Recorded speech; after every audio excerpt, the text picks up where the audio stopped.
Hello everyone and welcome to SnapSolve. In this video, we will study about the elementary events from chapter 15 probability class 9 math. So guys, what are elementary events? इसके बारे में हम आज समझेंगे और example के through भी समझेंगे जिससे आपको बिल्कुल क्लैरिटी आ जाएगी इस कॉन्सेप्ट की. So elementary event guys is an outcome of a trial is an elementary event. Right now अगर मैं अलग वर्ड्स में कहूं तो एक ही आउटकम जो होगा ट्रायल का, ओनली वन आउटकम, ठीक है, उसे हम क्या बोलेंगे? Elementary event. राइट, तो इसे हम ऐसे भी लिख सकते हैं that an event which has only one outcome, right, it is called elementary event. अब जो एलिमेंट्री इवेंट के हम कुछ एग्जांपल से भी इस चीज को समझेंगे, लेकिन जब आप सम भी करोगे ना, sum of probabilities of elementary event, probability जो है एलिमेंट्री इवेंट की हम नेक्स्ट वीडियो में देखेंगे, उसके बारे में डिटेल में समझेंगे. लेकिन जब हम प्रोबेबिलिटी का सम भी करते हैं तो वो भी हमेशा इज इक्वल टू 1 ही आएगा. सो दैट इज कॉल्ड, अगर इज इक्वल टू 1 आ रहा है तो it means it's an elementary event. Right, तो एक एग्जाम्पल की हेल्प से समझते हैं कि एग्जैक्टली हम किस चीज की बात कर रहे हैं. For example there is a bag, right, और इस बैग के अंदर 6 बॉल्स हैं हमारे पास.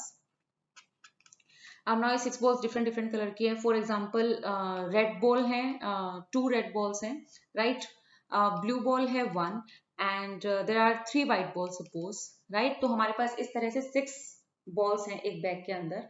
नाउ हमें क्या प्रोबेबिलिटी निकालनी है? We have to find an event of picking, let A B that event, right, of picking a red ball from the bag. Right, अब हमें एक रेड बॉल निकालने का इवेंट निकालना है. बैग के अंदर से एक ही रेड बॉल निकालनी है. तो जब हम बात करते हैं सिर्फ एक की, एक ही आउटकम की, तो हम उसे क्या बोलते हैं? Elementary event. राइट, तो अब सिमिलरली एक और एग्जांपल हम ले लेते हैं. मान लो ये this was the first example. Second example was a cubical die है हमारे पास, ठीक है, हमने डाई थ्रो की. तो डाई में यू नो कि मार्किंग क्या होती है? दैट इज 1 2 3 4 5 एंड 6 नंबर्स होते हैं. राइट, तो अब हम बारी बारी से अगर काउंट करें यहाँ पर इवेंट कि अगर 1 आए टॉप फेस पे, ठीक है, 1 टाइम, अगर सेकंड आ जाए टॉप फेस पे, या 3 नंबर आ जाए टॉप फेस पे, 4 नंबर आ जाए टॉप फेस पे, 5 आ जाए, 6 आ जाए, ठीक है. तो इस तरह से event of getting, for example हम इसे ऐसे लिख सकते हैं. मान लो कि फर्स्ट इवेंट को हमने बोला that getting face mark with number 1, ठीक है. अब यानी कि जो टॉप फेस है, जब हम डाई को थ्रो कर रहे हैं तो जो ऊपर का फेस है उस पर नंबर 1 आना चाहिए. इसी तरह से हमने बाकी के इवेंट कंसिडर कर लिए. Event 2 is getting the mark face with number 2, ऐसे इवेंट 3 और सब सो ऑन इवेंट 6, ठीक है, क्योंकि हमारे पास नंबर ही 6 है. तो getting face mark with number 6. तो यहाँ पर हम क्या कह सकते हैं? Then we have E1, E2, E3, E4, E5 and E6 are 6 elementary events. ठीक है, हम इन्हें बोलेंगे कि हमारे पास अलग अलग 6 elementary events है, क्योंकि एक elementary event में तो एक ही आउटकम ले सकते हैं ना, हम एक से ज्यादा नहीं ले सकते.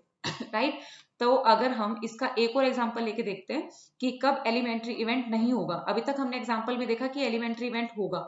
अब हम देखते हैं कि कब नहीं होगा. राइट, तो अगर फॉर एग्जांपल एक डाइस है हमारे पास, हम उसको थ्रो कर रहे हैं, राइट, तो इफ वी से कि गेटिंग अ नंबर जिसकी वैल्यू 3 से ज्यादा है, राइट, तो डाइस थ्रो की और इवेंट हम क्या बोल रहे हैं? That A be the event getting a number which is greater than 3. Right, तो एक क्या हो जाएगा हमारे पास? 3 से ज्यादा तो नंबर हो सकते हैं ना, 3 4 5 6 तीनों ही 3 से ज्यादा है. लेकिन अब ये कितने आउटकम्स आ गए हमारे पास? ये तो 3 आ गए. और इवेंट, एलिमेंट्री इवेंट में हम क्या बोल रहे हैं कि ओनली एक ही आउटकम होता है, ठीक है, only one outcome is there. तो इसे हम एलिमेंट्री इवेंट नहीं कहेंगे क्योंकि इसमें 1 से ज्यादा आउटकम्स हैं. Right, so this was all about the elementary event guys. I hope you understood it very well.